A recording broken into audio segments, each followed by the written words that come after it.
Hello friends, and welcome back to Picture Astrology. So today on May 1st, as I am preparing to record this video, two of the most important planets in our zodiac, Saturn and Jupiter, both are moving in retrograde motion. And I've explained the meaning of retrograde motion and the mathematical reasoning behind it as to why a planet seems to be moving backwards in another video of mine. But that is only the mathematical explanation. The interpretation of this retrograde motion in our horoscope or in a horary chart has always been a big contention. Not many people, in fact, there is no common theory which works everywhere. There has been a lot of theories and thoughts being propagated regarding the understanding of retrograde planet and interpretation of the retrograde movement in our charts.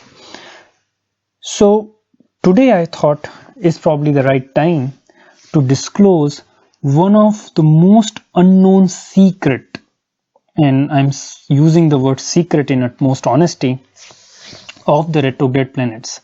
Now this secret, at least I have not found anywhere in any of the books or in any of the YouTube channels or any of the videos.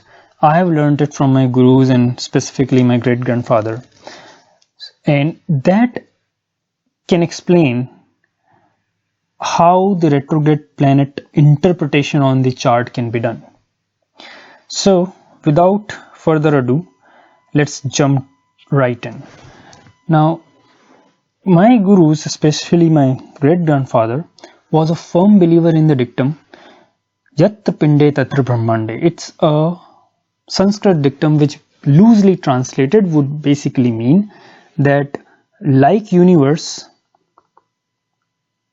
like body, meaning human body. That human body is actually a microform of this macro universe. And if we just pay attention and understand the human body functions, then all the secrets of the universe can be understood.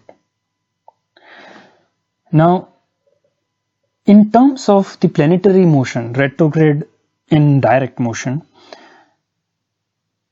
we know that planetary motion is not a simple phenomenon. Planets sometimes move with a slower speed than normal, then they attain the normal speed. Sometimes they are moving faster than their normal speed. Sometimes they move backward, and even the backward direction, which is the retrograde, they have the same motion. Sometimes they are faster, sometimes they are slower, and sometimes they are stationary. Now this complex movement, if you closely observe, is completely replicated in one human body phenomena, and that is breath. So basically, the planetary movement is very equivalent to the way human breath, human breathing process, inhalation and exhalation kind of works.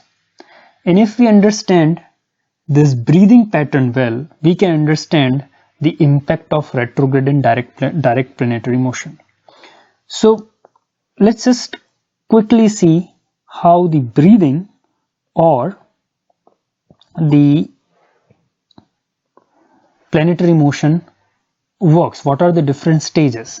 And I'm going to just use two different colors. So let's start with breathing in. So when we start breathing in, our breath slowly begins to go up. And then it reaches a certain normal speed, which you can call as the normal breathing speed. So at the beginning, the breathing rate is, or the speed of breathing is slow, then it picks up, and then it slows down until the point the breathing is complete, meaning we have completely inhaled the air in our lungs. So our lungs are full. So that's the point of complete inhalation. And that is the brief moment where our breathing process stops. Then the breathe out process or exhalation begins. And exhalation kind of follows the same pattern.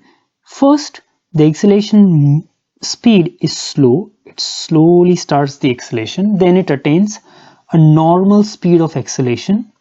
And then it slows down to the point when the exhalation is complete.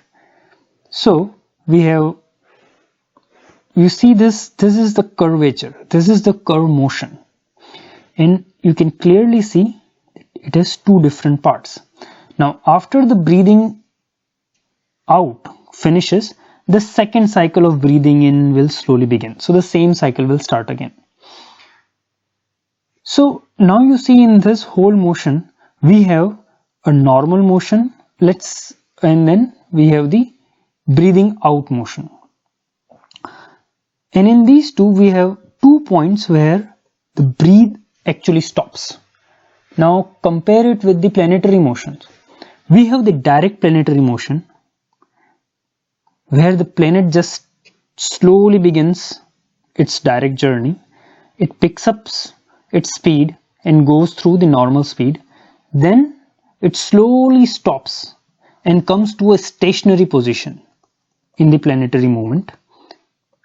And after stationary position, the retrograde motion begins, slowly attains a complete or a median speed, and then again slows down and becomes stationary before the direct motion again starts. So you see this left part, this is direct motion, or which is basically inhalation or breathing in, and this part or exhalation is the retrograde motion.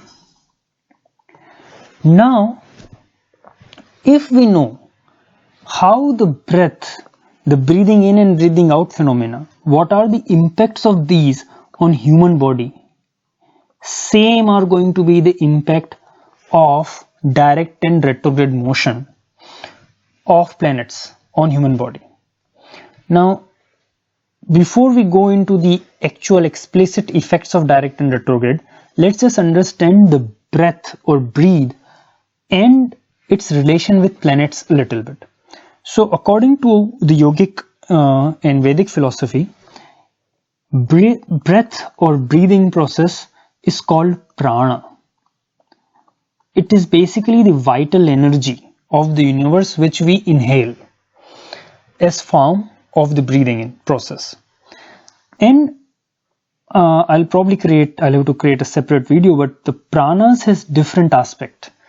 The Mahaprana or the biggest prana is divided into first 5 smaller pranas, and these 5 pranas are basically represented by the 5 planets other than Sun and Moon, basically Venus, Mercury, Jupiter, Mars and Saturn.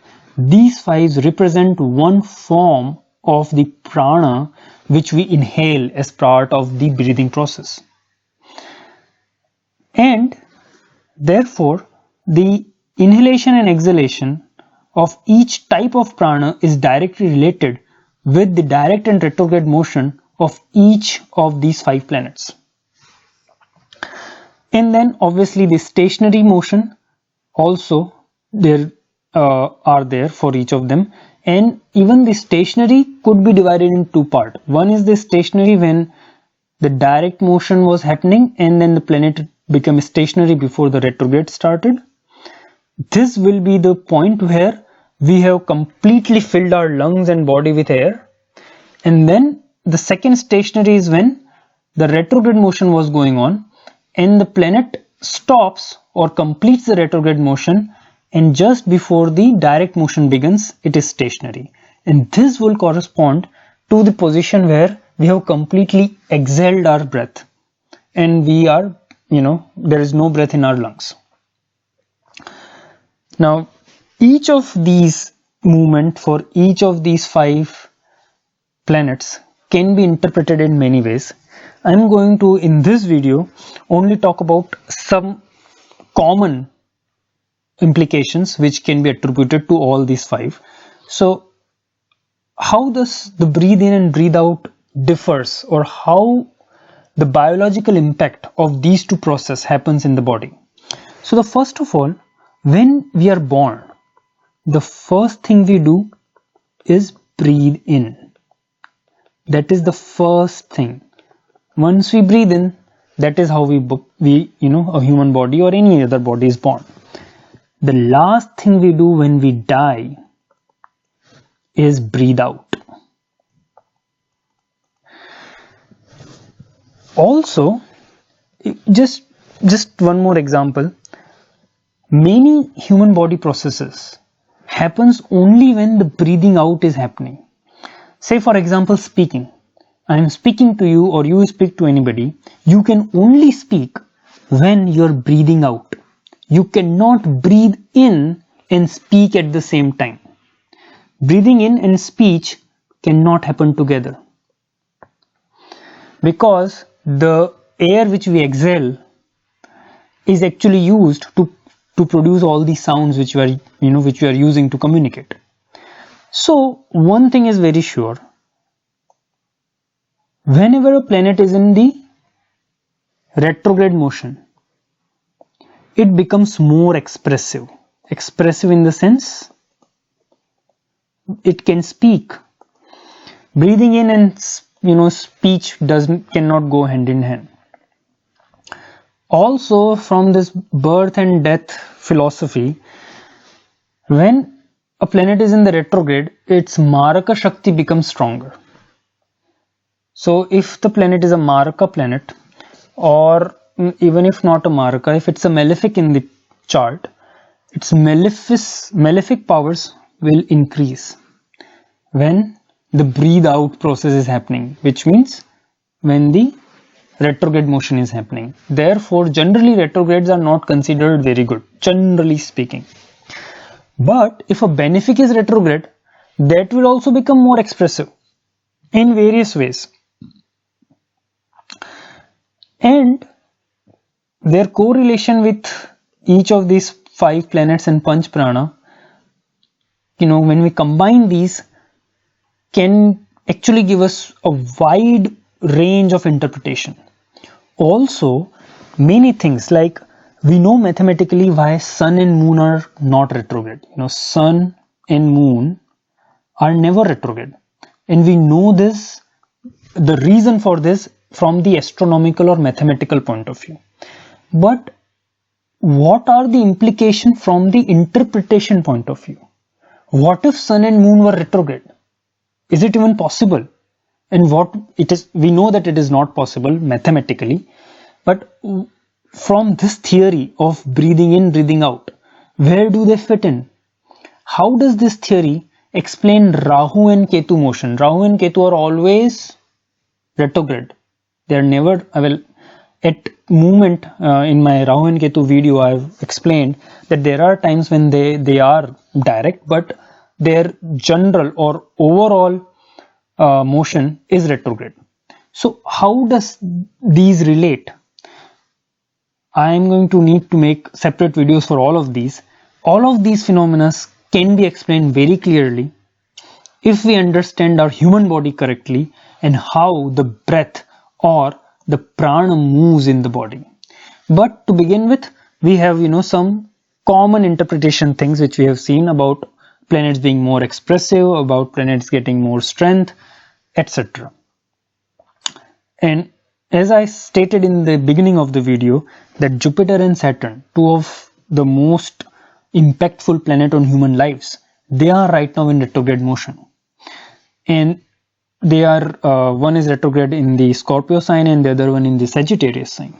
And they have a deep and meaningful impact on our lives currently. So I will create separate videos to understand how they are, how this retrograde motion impacts. And in coming videos, I will further expand this theory of planetary movement equal to human breath, and how many other retrograde motion concepts can be explained using this theory. So please keep watching this space for more. I hope you like this theory. I hope you like this video. I would be very eager to listen from you, your comments and thoughts are very welcome. So please subscribe to my channel, and I look forward to talk to you again soon. Until then, have a blissful life. Bye bye.